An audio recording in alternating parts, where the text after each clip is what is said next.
Hello everyone, कैसे हो आप सब। आज मैं आपके सामने अपना पहला वीडियो लेकर के आई हूँ उत्तर प्रदेश बजट 2025-26 का। तो चलो शुरू करते हैं। उत्तर प्रदेश के वित्त मंत्री हैं सुरेश खन्ना जी, और हमारा बजट जो पेश हुआ था 20 फरवरी 2025 को पेश हुआ था। इसकी कुल धनराशि थी 8,08,736 करोड़ रुपए, जो कि 2024-25 के रुपए टोटल जो थे 7,36,737 करोड़ से 9.8% अधिक है। इसमें शिक्षा पर विशेष ध्यान देते हुए अनुसंधान एवं विकास, आईटी, बुनियादी ढांचे, कल्याणकारी योजनाओं और शहरी विकास को प्राथमिकता दी गई है। इसमें नई व्यय श्रेणियाँ हैं। नई पहलों के लिए 28,778 करोड़ रुपए निर्धारित किए गए हैं। अब आगे देख लेते हैं क्षेत्रवार आवंटन, किसको कितना बजट पैसे आवंटित किए गए हैं। तो एक तरफ है क्षेत्र, दूसरी तरफ है उसका आवंटन। तो बुनियादी ढांचे का विकास है 1,79,921 करोड़ रुपए, जो कि 22% अधिक है 2024-25 से। शिक्षा में है 1,06,000 करोड़। कृषि एवं ग्रामीण विकास में है 79,353 करोड़। स्वास्थ्य देखभाल में है 50,550 करोड़। सामाजिक कल्याण एवं महिला सशक्तिकरण में है 7,980 करोड़। नई प्रौद्योगिकी जैसे कि AI, साइबर सुरक्षा, डेटा सेंटर आदि के लिए रुपए 5,000 करोड़ आवंटित किए गए हैं। अब देख लेते हैं प्रमुख घोषणाएं एवं पहल। तो पहली जो घोषणा है, पहल है, वो है बुनियादी ढांचा और विकास, जिसके लिए 1.79 लाख करोड़ रुपए आवंटित किए गए। बजट का सबसे बड़ा हिस्सा सड़कों, एक्सप्रेसवे, स्मार्ट सिटी और आधुनिक शहरी सुविधाओं के निर्माण के लिए समर्पित है। प्रमुख आवंटनों में शामिल है, पहला है ऊर्जा क्षेत्र, दूसरा है शहरी विकास।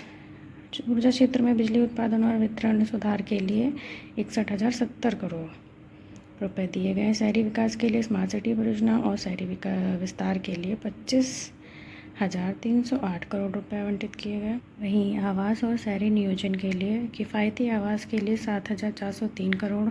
सिंचाई के लिए जल प्रबंधन और कृषि सिंचाई को बढ़ाने के लिए रुपए 21,340 करोड़ रुपए। नगरीय उड्डयन, हवाई संपर्क और हवाई अड्डे के विस्तार को बढ़ावा देने के लिए रुपए 3,512 करोड़ रुपए दिए गए।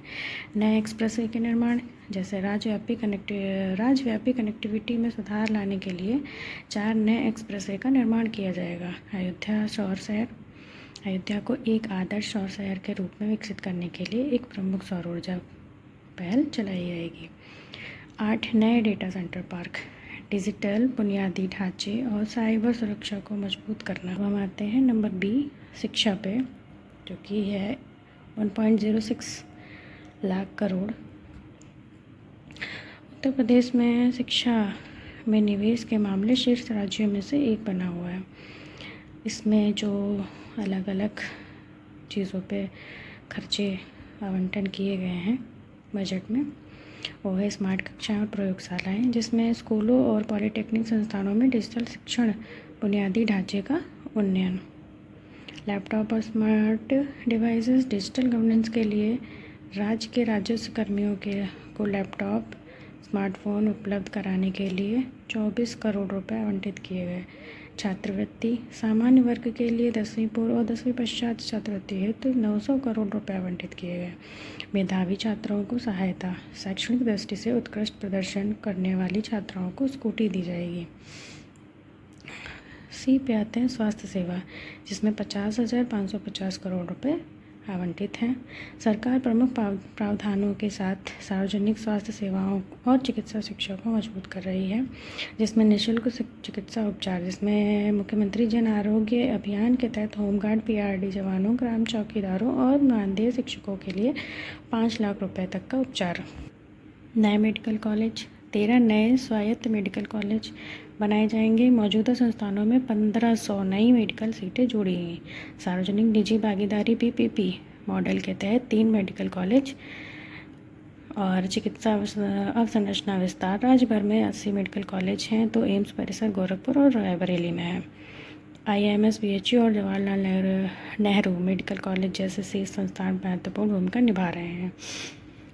डी है कृषि और ग्रामीण विकास, जिसमें 89,353 करोड़ रुपए आवंटित है। इसमें राज्य सरकार ग्रामीण आजीविका को बढ़ावा देने के लिए और कृषि उत्पादकता में सुधार लाने के लिए प्रतिबद्ध है। प्रमुख आवंटनों में शामिल है जैसे किसान कल्याण कोष, आकस्मिक मृत्यु या विकलांगता की स्थिति में वित्तीय सहायता के लिए 1,050 करोड़ रुपये आवंटित है। बागवानी एवं पशुपालन, डेयरी, मत्स्य पालन और सहकारी क्षेत्रों में निवेश, जल संरक्षण, ग्रामीण क्षेत्रों में स्वच्छ जल सुनिश्चित करने के लिए नमामि गंगे परियोजना का विस्तार किया जाएगा। ग्रामीण अर्थव्यवस्था को बढ़ावा, सबसे गरीब परिवारों की पहचान करने और उनकी वार्षिक आय को 1.25 लाख तक बढ़ाने के लिए गांधी जयंती 2 अक्टूबर 2024 पर शून्य गरीबी अभियान शुरू किया गया। ई पे आते हैं सामाजिक कल्याण एवं महिला सशक्तिकरण।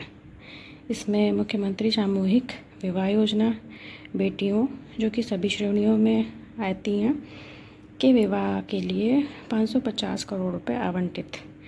निराश्रित महिला पेंशन योजना, विधवाओं और परित्यक्त महिलाओं के लिए वित्तीय सुरक्षा सुनिश्चित करने के लिए 2,980 करोड़ रुपए आवंटित हैं। आगे है मुख्यमंत्री कन्या सुमंगला योजना, बालिकाओं की शिक्षा और कल्याण हेतु 700 करोड़ रुपए। दिव्यांग भरण पोषण अनुदान योजना, दिव्यांग नागरिकों के लिए रुपए 1,424 करोड़ रुपए। एफ पे आते हैं कृत्रिम बुद्धिमत्ता और साइबर सुरक्षा पहल, आर्टिफिशियल इंटेलिजेंस सिटी। सरकार तकनीक संचालित विकास को बढ़ावा देने के लिए FI हब विकसित करेगी। साइबर सुरक्षा अनुसंधान पार्क, साइबर सुरक्षा और नवाचार के लिए एक समर्पित सुविधा। जी पे आते हैं अन्य प्रमुख पहल जैसे कि उज्ज्वला योजना, प्रति परिवार 2 निःशुल्क LPG सिलेंडर। विधानसभा आधुनिकीकरण, राज्य संचालन में डिजिटल शासन में सुधार। श्रमिक कल्याण, जिला मुख्यालयों पर कैंटीन, पेयजल और स्वच्छ सुविधाओं के साथ श्रमिक कल्याण केंद्रों का निर्माण। अंबेडकर स्मारक, लखनऊ में बाबा साहेब भीमराव अंबेडकर स्मारक एवं सांस्कृतिक केंद्र का निर्माण किया जाएगा। उत्तर प्रदेश के आर्थिक विकास के लिए विज़न है, लक्ष्य उत्तर प्रदेश के $1 ट्रिलियन की अर्थव्यवस्था में बदलना। आर्थिक विकास है, राज्य की GDP 12.89 लाख करोड़ 2017-18 से बढ़कर रुपये 27.51 लाख करोड़ 2024-25 में हो गई, जो एक मजबूत ऊपर की ओर प्रवृत्ति को दर्शाता। अब इसमें आगे देख लेते हैं रणनीतिक विकास फोकस, जो कि मेन पॉइंट है वो है व्यापार, पर्यटन, तकनीकी, परंपरा और प्रतिभा। अब मुख्यमंत्री योगी आदित्यनाथ ने इस बात पर प्रकाश डाला था कि उत्तर प्रदेश अब एक बीमारू राज्य नहीं है, बल्कि आर्थिक प्रगति में अग्रणी है, जो प्रगतिशील नीतियों के परिवर्तनकारी प्रभाव को दर्शाता है। तो ये था उत्तर प्रदेश का 25-26 का बजट। आई होप कि आप सबके लिए बहुत ही हेल्पफुल रहेगा। थैंक यू फॉर वॉचिंग और थैंक यू।